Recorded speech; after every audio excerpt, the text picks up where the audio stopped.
This work okay? Wow, a lot of you here. Hi. Okay, you excited? Let me make sure you're clear. This is on my way, this trip. Best compliment I give to you is on my way nowhere. So I am here to see. That's my best material. Yeah, I'm here to see you, and I'm flying straight back to California. So it's great for me to be here too. What I thought I'd do is we're going to talk a little bit about big data, all this stuff that we as an industry sort of.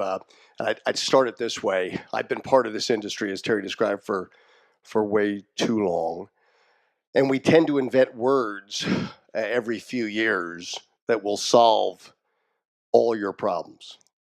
So whatever your problem is right now, big data is going to solve it. A couple of years ago, when you had problems, cloud was going to solve it. For that, we invented other words, and we're a very strange industry. And I'll tell you why this is. And we as an industry have convinced people to buy lots of little piece parts. And then we convince our customers to put them together and build IT systems. I'm going to tell you about that tonight. And it's a very strange industry because I don't know, Terry, how you buy a car. Do you ever buy a piston and a muffler and put it, call Accenture and have them put it together in your driveway? Yeah, you probably don't. You buy a car. That's not how IT works. IT is very much a piece party industry. Customers do a lot of complicated things to try to make these IT systems work. I'm going to talk to you a little bit about that. I want to try to give you some context for the industry, and then I'll try my best to fit big data into it, and then we'll have Q&A and talk. And I've got a few charts. I'm not really a chart guy, and I think as you see my charts, you'll get a feeling by how I despise dense charts. But I thought I'd get us all on the same page. Worldwide GDP, I'm in a business school. I've given you the answer already. Did everybody know this before I asked? Worldwide GDP? Does anybody know what it is? Does anybody know what GDP is? Global domestic product. So it's the total value of commerce around the world. You knew that, Dean, of course. Yes, of course. $71 trillion, a lot of money. So I'll give you a pop quiz before I go to the next one. Do you have any idea what percent of worldwide GDP IT is? The industry, the whole industry. What do you guess? Dean? A fraction. That's why he's Dean, right? That's why he's Dean. Could be anything. It's very good. Coach, do you know? So, Coach, any idea? You think it's a lot? None. Okay, good. This is really helpful. It's great to be at such a school of learning. So, IT is actually, go to the next chart. There's the answer. 2 trillion. Small. You say, gosh, that seems like crazy stuff. Because the companies in the industry, let me give you an example. You take the market cap of Oracle, market cap of Google, market cap of Apple. Guess what those three companies are worth? 1 trillion. How does this make sense? Because what this 2 trillion does is let the other 69 trillion happen. Without it, there's no plane tickets, no stocks are traded, no gaming online, no getting on ESPN, no fun of any kind without IT, right? So IT is a big part of it. Next chart. Break IT into two pieces. This has dramatically changed. So Dean Manus gave you this point about the smartphone. Let me give you more detail. When I got out of school, way after when the dean got out of school, so I'm much, much younger. It's at least a couple years. So I got out. The biggest computer on the planet was an IBM 360 mainframe. Anybody remember a 360 mainframe? Dean? Okay, not many. This thing is twice as powerful as a 360 mainframe. Twice as powerful. Now 2 billion of them in people's hands. Consumer spending has skyrocketed on IT. And it's all the stuff that you characters use. Facebook, search, mobility. I'll talk to you more about that in a second, but a lot of money now being spent. And this is causing huge problems or opportunities, depending which way you want to look at it. So 1 trillion in consumer, 1 trillion in companies. Next chart. I've already said that.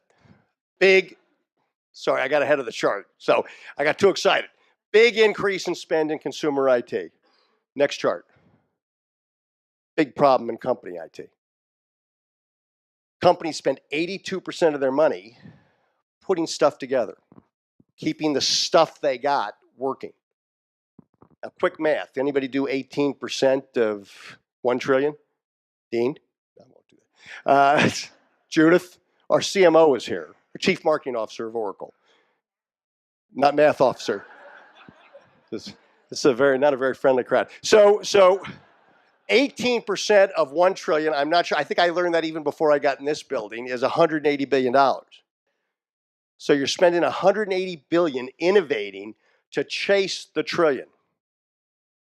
This won't work. The consumer is out innovating the company. I'm going to talk to you why this is going to get worse and worse and worse as a business problem. So I want you to start thinking about this as a business problem before I take you into all this big data and analytics stuff.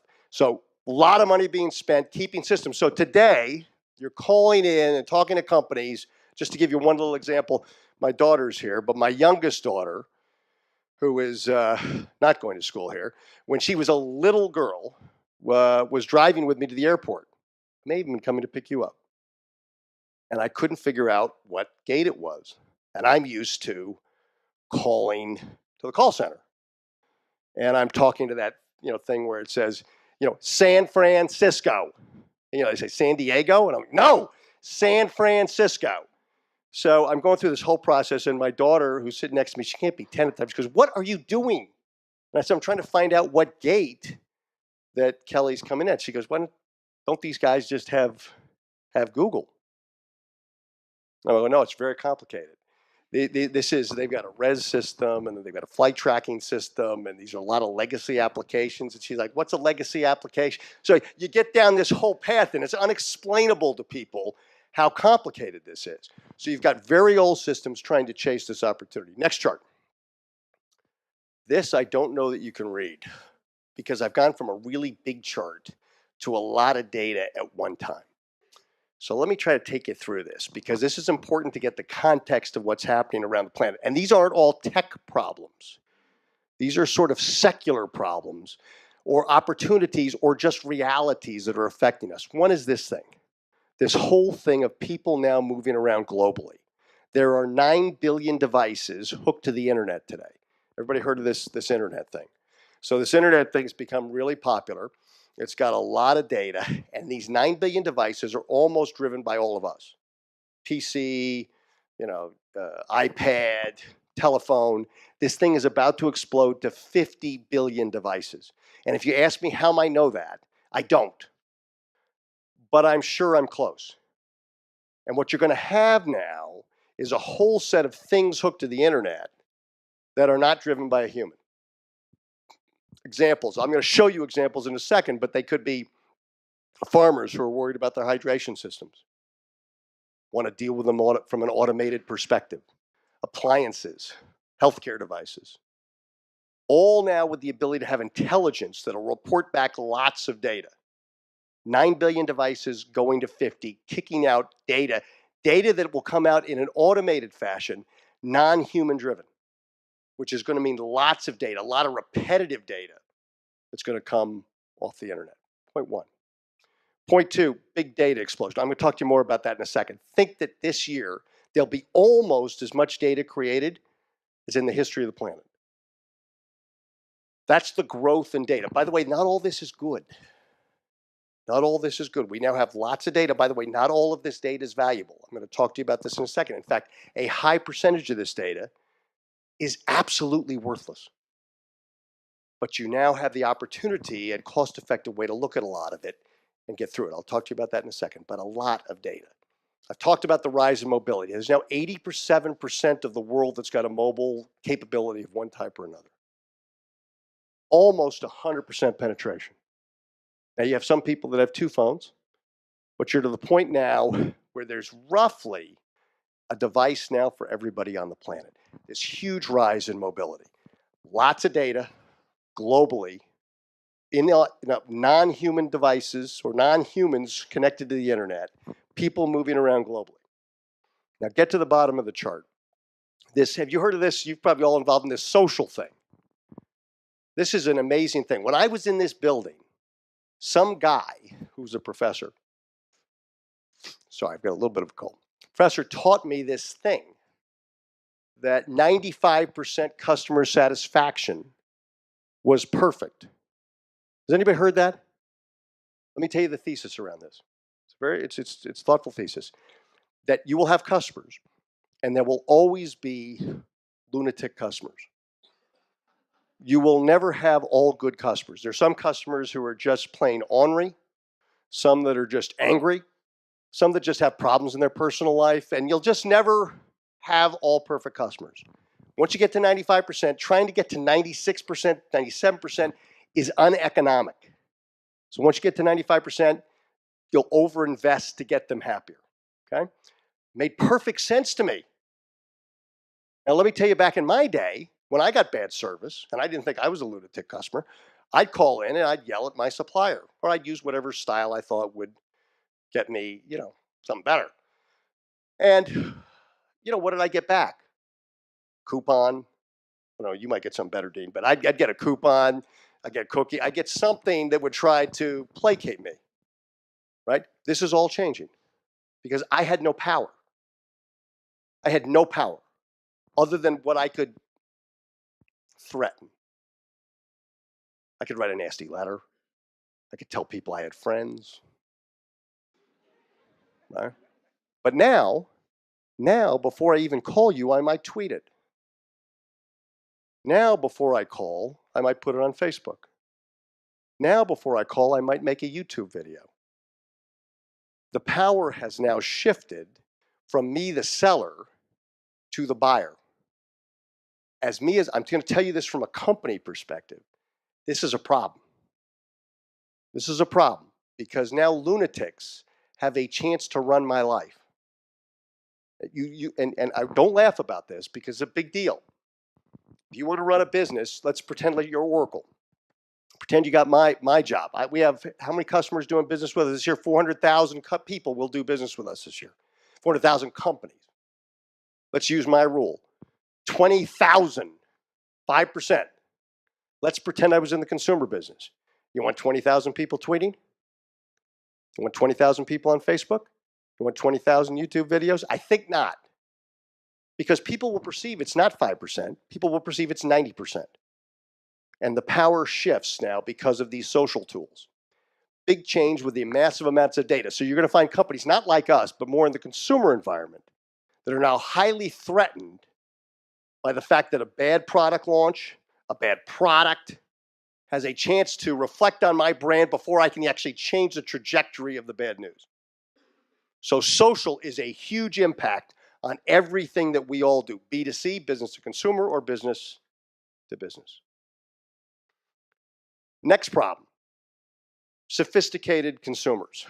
That would be you. Me, I'm a non-sophisticated consumer, okay? I'm old. So I grew up with old technology. It's just sort of the way the dean went through it. Oop, I've actually mistakenly called somebody while I keep touching this. Sorry that, let me not use that anymore as a device. Embarrassing. Probably wonder, what's he doing? Probably thinks I'm in my house practicing. So when you get to sophisticated consumers, you get to a point now where, remember this of a demographic, I don't know if you learned this here or not, but roughly 40% of Americans can retire in the next 8 years. Right? So everybody who can retire next 8 years, you raise your hand. Dean? Yep. A lot of us are in that bracket that we're going to go away. We're going to be replaced by you. You're now going to be the ones doing the selling. You're now going to be the ones doing the buying. Your loyalty, materially lower than mine. Your tolerance for lack of data, significantly lower than mine. Your sophistication and expectation of immediate gratification, extremely high. So the expectation on customer service goes from here to here. You now have inside GDP, as millennials, I don't know, about $2 trillion of the $16 trillion buying power in US GDP. That's going to quadruple just over that next 8-year period. And so now these doing the selling and doing the buying have to deal with all this social nonsense. And I'm going to explain to you in a second why this is so relevant.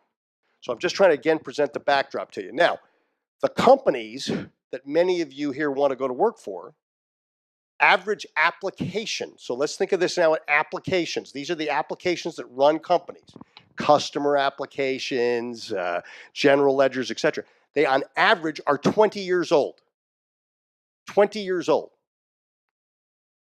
Judith, what's 2014 minus 20? That's very good. So 1994. So imagine you wrote an application in 1994. What wasn't invented in 1994? Internet, social, consumer search. We can go on and on and on. Nothing of what we're talking about today. All these applications built with no preparation for this time frame. Lots of globality, data explosion, everybody running around mobile. Social, the ability to communicate near real time to anybody you want to about anything you want to. Total transparency in the customer and employee environment. Very sophisticated customer and employee coming with a very aging infrastructure trying to deal with all this. Next chart. I already said this. Lots of data. It doesn't matter whether this is true or not. It's a lot. Whether it's double, 90%, it just doesn't matter. It's very expensive to house this data.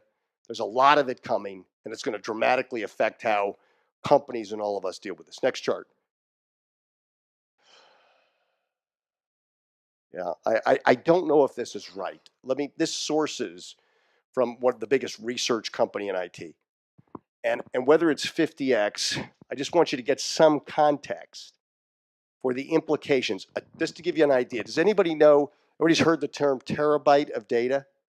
Does everybody know what a terabyte would look like if it was physical?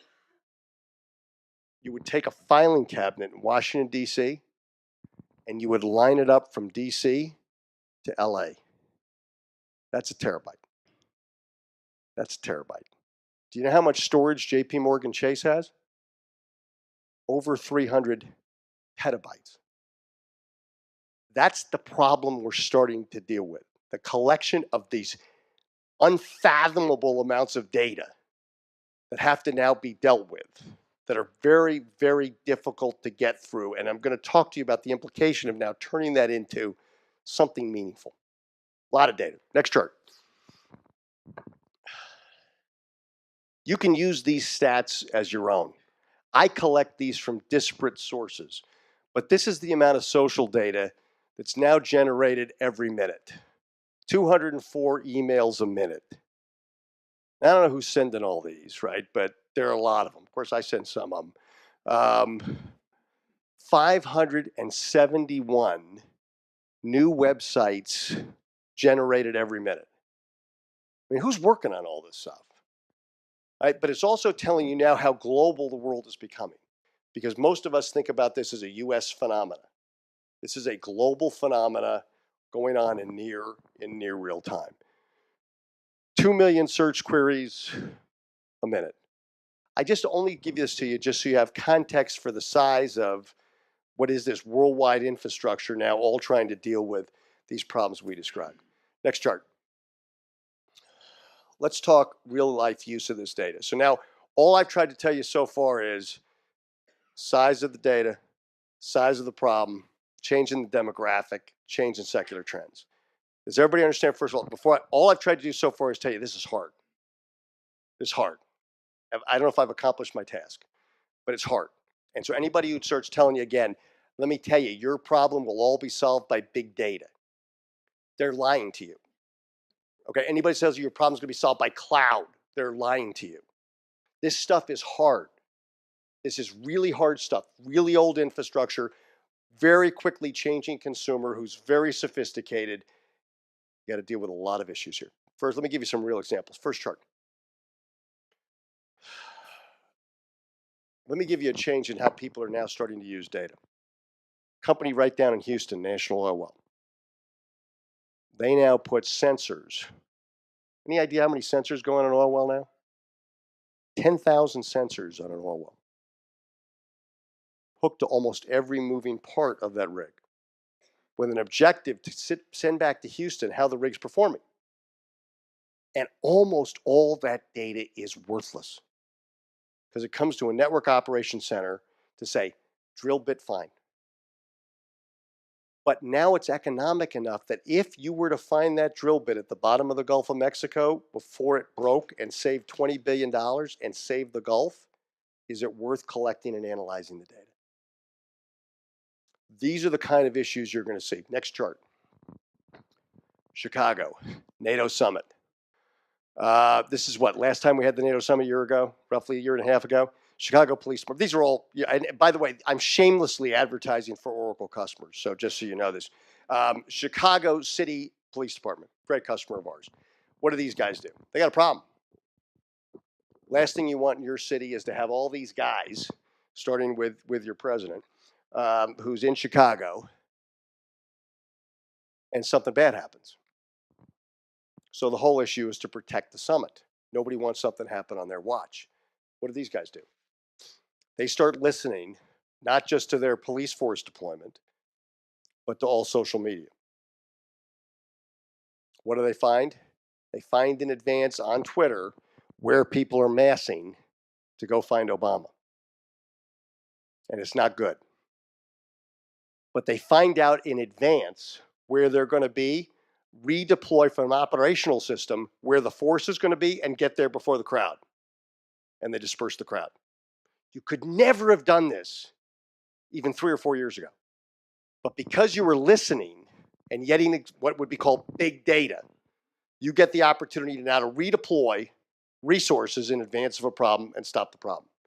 Next chart.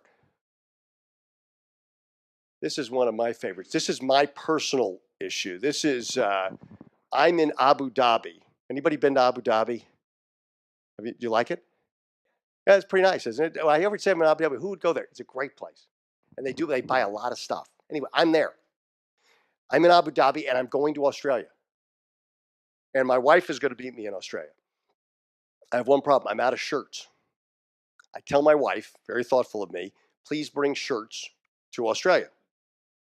She says, sure. End of conversation. I get to Australia before her. When I get to Australia, what's waiting for me at the hotel? Shirts. And I think to myself, this is interesting. How did this transpire? She has a personal website at Neiman Marcus. She gets on her iPhone, has my measurements, and has the ability to order those shirts online with a personal shopper, and Neiman Marcus buys them in Australia and delivers them to my hotel.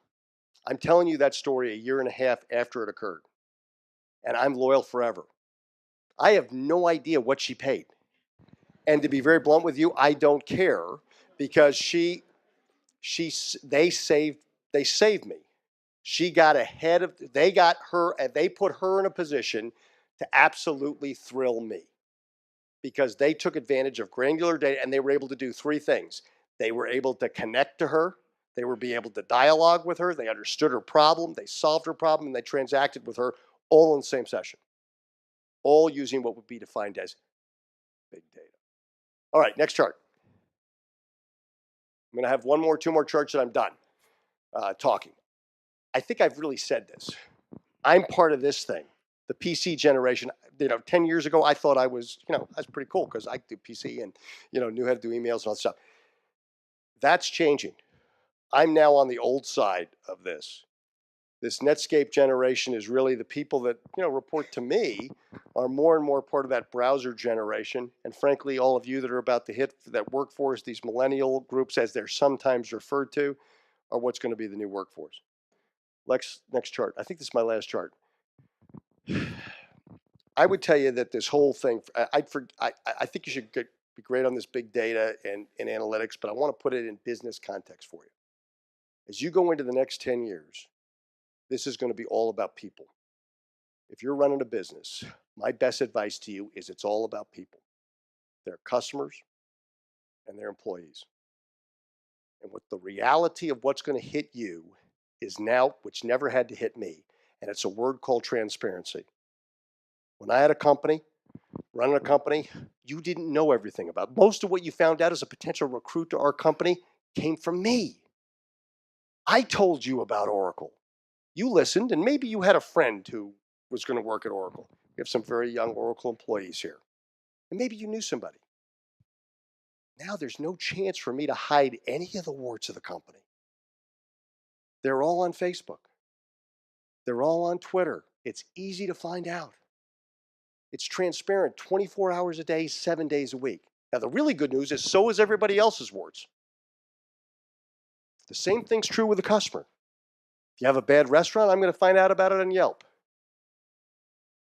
You can't hide. So this era of transparency is going to change the way we work. It's going to change the way we think. It's going to change the way we represent ourselves. The biggest way you're going to get employees, as I try to recruit, is going to be how? From other employees. The way I'm going to get more customers?